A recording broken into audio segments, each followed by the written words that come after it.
WhatsApp, the instant messaging service with over 2 billion people on it and owned by Facebook, has just released a new set of terms and conditions, and they want us to agree to them. Let's talk about what it's actually going to mean and whether this will be enough for people to actually leave the platform. But more than anything else, how much is your data worth to you? Let's talk.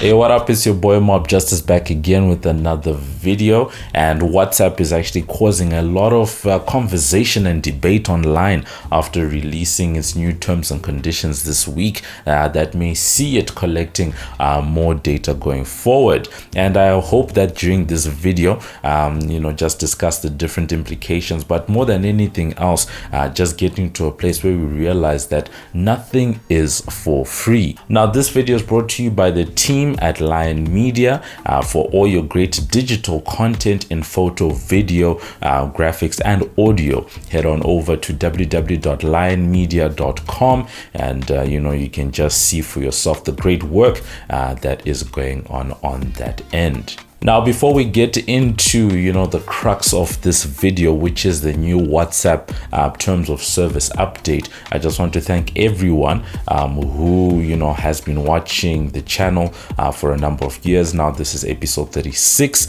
We've actually been doing this, I think, since about 2017 or so, but it was a bit choppy. But in the last, year or so, we've tried to be as consistent as possible, and we really thank the community for coming through and always engaging with us either on Instagram or on YouTube, where we primarily post this content. And we just look forward to having you all along for the ride ahead, because 2021 is going to be a great year for us all. So let's get into it. The main news of the week, just starting the year off on a high note. There's been a lot that's been going on, but I think this one is one of those that actually touches a number of people around the world. 2 billion people to be exact, and that is WhatsApp. They recently came out with a new set of updates to their terms of service, otherwise known as their terms and conditions, and this has a lot of people up in arms because basically WhatsApp is saying that they're going to be sharing more data going forward with the Facebook group of companies. Some may know that WhatsApp is a part of the Facebook group together with other popular properties such as Messenger, the Facebook social network itself, together with Instagram. Now, outside of the US, where people, primarily use things like iMessage on iOS devices, and also SMS and MMS, where you can get unlimited texting plans, WhatsApp has actually grown in emerging markets, where it continues to be a very popular messaging platform, perhaps the most popular in the world, because at 2 billion, that's about a quarter of the people around the world. One of its biggest, upsides is the fact that it is available on Android, on iOS. Back in the day, Nokia Symbian together with Windows Phone, and also you can find it on desktop. So it's one of those apps that's become somewhat ubiquitous. Before we can really get into the debate and discussion about implications of data collection, we need to take a step back and understand the group that WhatsApp actually is part of, and that is the Facebook group. Facebook actually acquired WhatsApp back in 2014 for about $19 billion at the time. And people, at the time did not fully understand why Facebook bought them, especially at such a high valuation. But over time, that investment seems to have started making sense, especially now when you see that in the group of companies, after Facebook itself as a social platform, WhatsApp is the second biggest property in the group, with that 2 billion users. And the 2 billion number that we're quoting is from February 2020, which means it's very possible that that number has probably risen since then, but it's a rough estimate that we have. Now, Facebook has not always had the best reputation when it comes to data collection, advertising, and privacy. This is the angst, this is the anxiety, this is the issue that people have with this latest terms of service.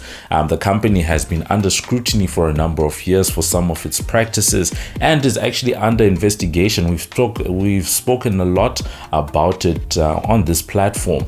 The antitrust investigations that are going on in the US that involve Apple, Facebook, Amazon, and Google, right? To say that these companies have become too big. What are they doing with user data? Are they using their position in the market to prevent competition? All of these things. And it's against this backdrop that WhatsApp releases this new terms of service. And it's, quite bold on the side of Facebook, but nothing unexpected just given their track record over time. Now, to be fair, the WhatsApp platform has been an advocate of encryption and privacy, that sort of thing, for a number of years. And it's one of those things that's actually ironically landed them into a little bit of hot water over time because if crimes are committed and people find out, especially authorities, investigating authorities find out that criminals, terrorist organizations, or any criminal organization or players used WhatsApp to actually communicate, there've been instances where governments have gone to companies like WhatsApp. Famously, they've gone to Apple for its iMessaging platform and gone to say, give us the encryption keys. We want to see what these people are saying to each other. And companies have refused because the moment that they open the door on that end, then it means that they lose the trust of the people. So, WhatsApp has been an advocate of that, and they do carry end-to-end encryption, which means that even though the messages sit on WhatsApp servers, it's only the person's devices. So if we can say two devices, right? You send a message from this phone to that phone. It's in between, the messages sit on the WhatsApp service, but it's only readable on the two devices, right? That's the way that end-to-end encryption works. And then on the other side of that is the fact that, to be fair, to be honest, people have been sharing data with WhatsApp and the Facebook group for a number of years anyway, right? Because your contact book, statuses, messages, etc., all of that stuff sits somewhere, right? You can call it a cloud, but at the end of the day, it's sitting on servers somewhere that are likely owned by WhatsApp, and in turn Facebook. The issue now is whether or not Facebook should be allowed to monetize that data. In talking about that monetization, we really do need to look at the business model for WhatsApp, because that is at the crux, at the heart of all of this stuff. So basically, WhatsApp is a free-to-use service, especially for consumers. Back in the day, you had to pay $1 to download, and then $1 per year to actually use the service. In certain parts of the world, it was actually free for the first year, and then after that, you pay $1. But around in 2016 or so, Facebook actually decided to scrap that subscription business model in favor of making it free, completely a free service. They said that subscription services did not have a future on that end, and that businesses were actually going to take up the cost. So WhatsApp Business, or WhatsApp for Business, was said to be that revenue earner that Facebook was going to use. If anyone has ever used it, they'll know that businesses can have catalogs, and you can actually communicate with businesses. And as a paid service, the thinking was that businesses take on the cost of the platform, and then consumers can continue to use it for free. But as much as WhatsApp for Business is a big revenue earner for the company, Facebook has been on record to say that WhatsApp is quite limited at the moment in its monetization of the platform, which means that they see greater potential for its revenue earning ability. And for a lot of people in the industry, they think that the data collection aspect might be that way that Facebook takes the platform and actually sells on information to advertisers, for example. But when one looks at the ethos of WhatsApp, that there's some tension there, because WhatsApp has tended to be a privacy advocate and one not to monetize. So it seems there is that tension. The founder of WhatsApp did leave Facebook group recently. Allegedly, people say that it was because of this issue where Facebook wants to collect more data, sell it on to advertisers, but the WhatsApp founders did not want this to happen. It's actually estimated that WhatsApp could make about $5 billion worth of revenue annually, if it was to be fully monetized and the company explores all of its avenues. That's the number that people have. And at $5 billion, that's a huge amount of revenue, especially in an environment where so many startups and tech companies are loss-making.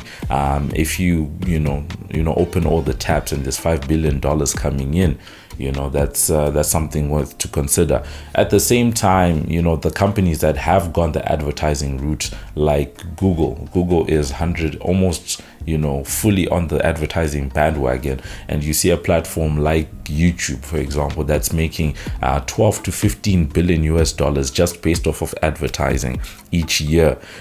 Companies like a Facebook will be looking at their 2 billion user base on a platform like WhatsApp and trying to see how can they also either match up or find ways to open those taps. And whilst we're talking about that monetization and business models, if you look at competitors, right, take WeChat, which is the biggest instant messaging platform in China, right? They have monetization through some advertising, but its owner Tencent is the biggest gaming company in the world, especially on mobile games, and those games are done through WeChat, right? So there are avenues already that are being used to make money on that front.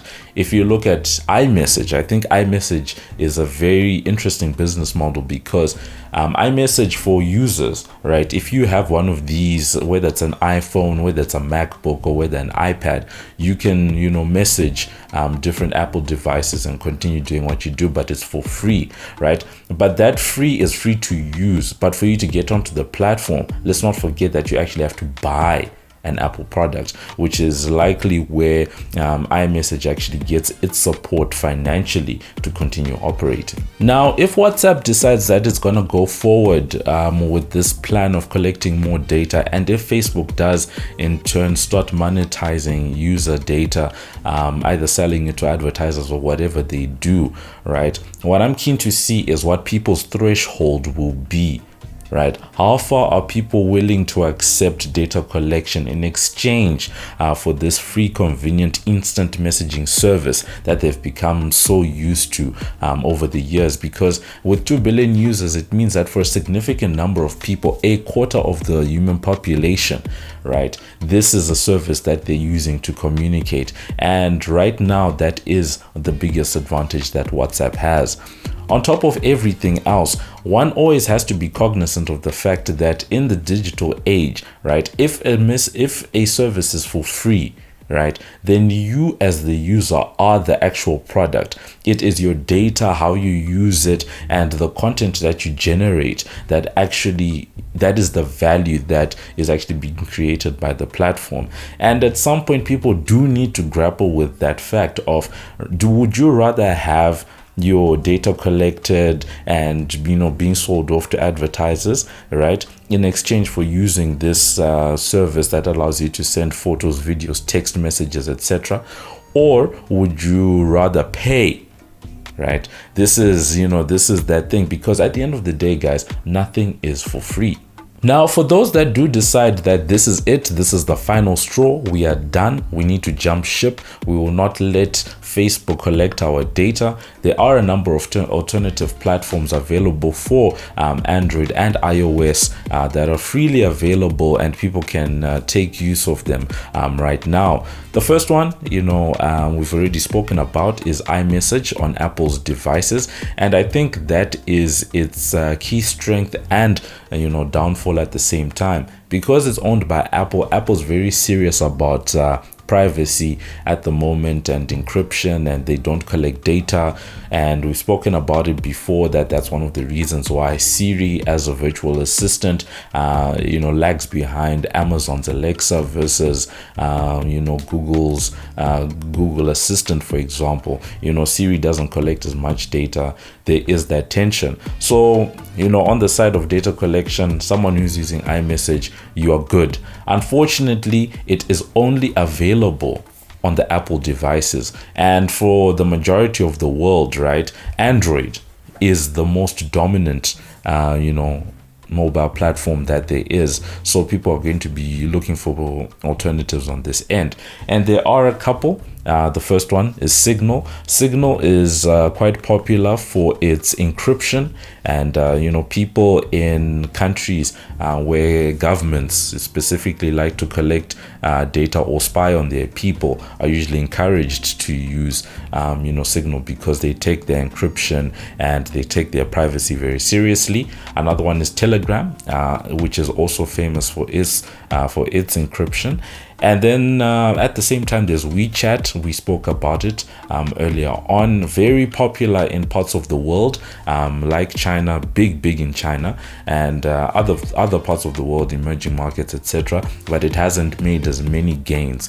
I remember a few years ago, I actually personally used to work for WeChat, and I remember there was a big effort to get it into this part of the world, in South Africa, etc. But it failed to just gain that traction in the local market, because so many people are already using services like WhatsApp. And I think back then, that was the tail end of the BBM, BlackBerry Messenger craze that happened way back when. Now, in conclusion, the big question for people is whether this new terms of service, increased data collection, will be that thing that leads people to leave WhatsApp.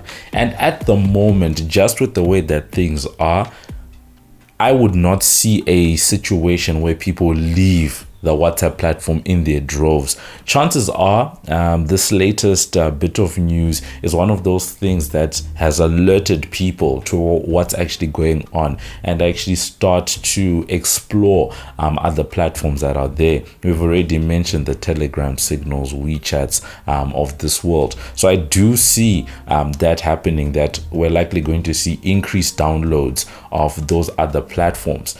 The issue is just how many people use it, the convenience and the feature set when you compare WhatsApp to the other platforms. iMessage is a brilliant platform, for messaging. And as I said, it's very big in the US.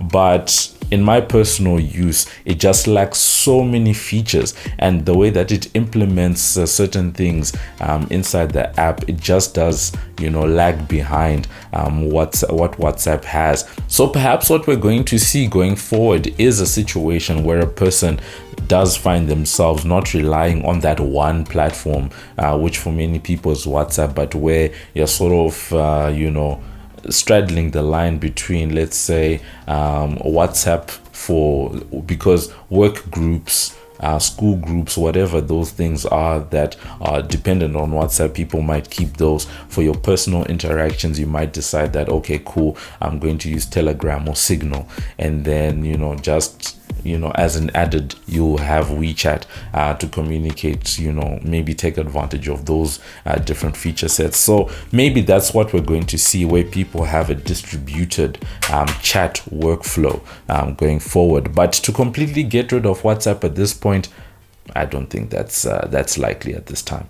Now, coming back to Facebook itself, the company is no stranger to controversy and has been known to push the boundaries, of what people are willing to accept and not accept for years now. And if we're going to learn anything from history, it should be that fact that companies like this will try to push and see how far people are willing to tolerate and accept.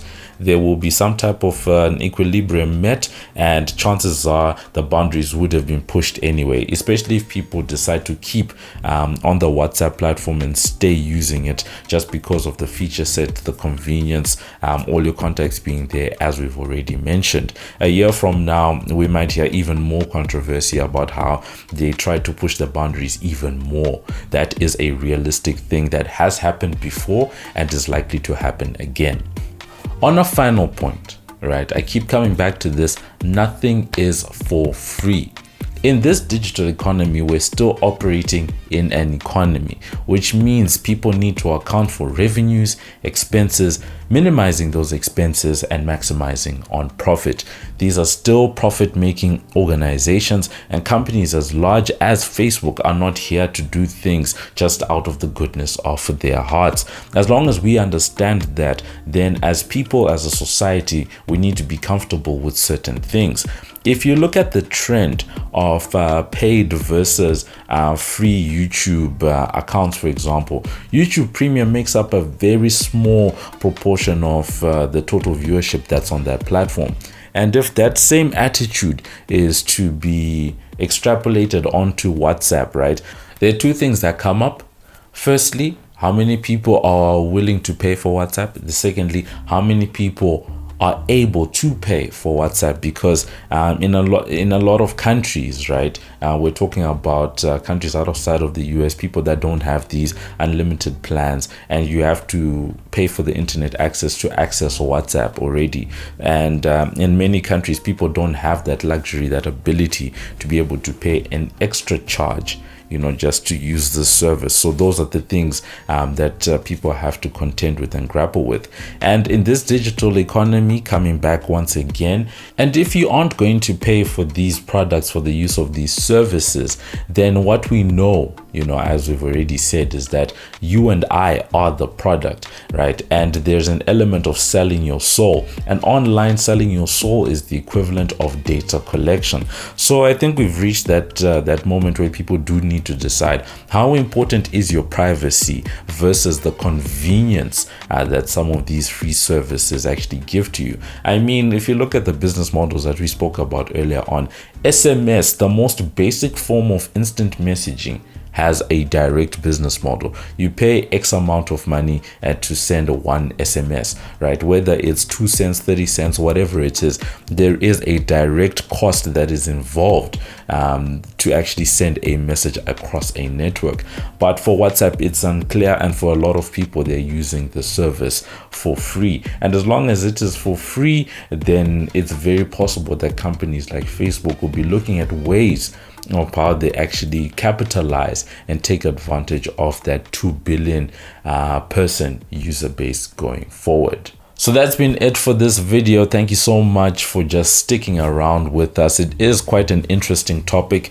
We've spoken about these different apps over the year when we started talking about House Party and Zoom. Obviously, this is more on the instant messaging space, but it is speaking to how important this instant communication has become in this day and age. And then going forward, as I said, quite interested to see whether this will be that breaking point.